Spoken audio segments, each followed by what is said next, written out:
ಮಹಿಳೆಯರು ಬೃಹತ್ ಪ್ರತಿಭಟನೆಯನ್ನು ನಡೆಸಿದರು.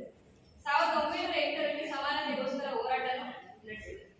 ಭಾರತ ದೇಶದ ಸಂಸ್ಕೃತಿಯಲ್ಲಿ ಮಹಿಳಾ ಮಣಿಯೇ ಪೂಜಿತಳು, ಮಹಿಳಾ ಮಣಿಯೇ ಪೂಜಿತಳು.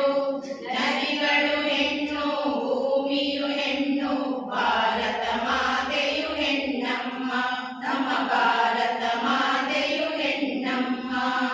ಕನ್ನಡಾಂಬೆಗುಳ ಹೆಣ್ಣಮ್ಮ, ಪ್ರಕೃತಿ ಕೂಡ ಹೆಣ್ಣಮ್ಮ, ನಮ್ಮ ಪ್ರಕೃತಿ ಕೂಡ ಹೆಣ್ಣಮ್ಮ. 1909 ಫೆಬ್ರವರಿ 28 ಹುಂಬಸ್ನಲ್ಲಿ ಮೊದಲ ಬಾರಿಗೆ ವಿಶ್ವ ಮಹಿಳಾ ದಿನಾಚರಣೆಯನ್ನು ಮಾಡಿದರು.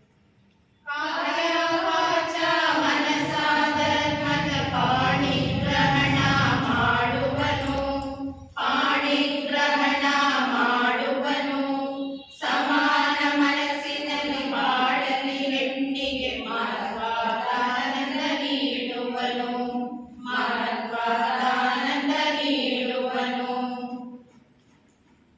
1911ರಲ್ಲಿ ಡೆನ್ಮಾರ್ಕ್, ಸ್ವಿಟ್ಜರ್ಲೆಂಡ್, ಆಸ್ಟ್ರೇಲಿಯಾ, ಜರ್ಮನಿಯಲ್ಲಿ ಮಹಿಳಾ ದಿನಾಚರಣೆಯನ್ನು ನಡೆಯಿತು.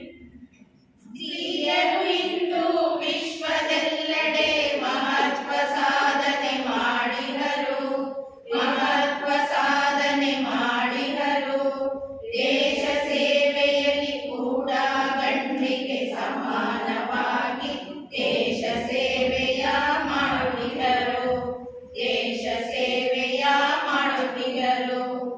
1945ರಲ್ಲಿ ವಿಶ್ವದೆಲ್ಲೆಡೆ ಸಮಾನತೆಯ ತತ್ವವನ್ನು ಸಾರಿದರು.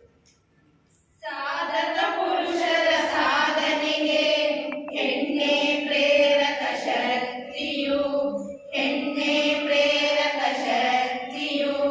ಬದುಕಲಿ ಯಶಸ್ವಿ ಗಂಡಿಗೆ ಹೆಣ್ಣೆ ಪ್ರಮುಖ ಕಾರಣ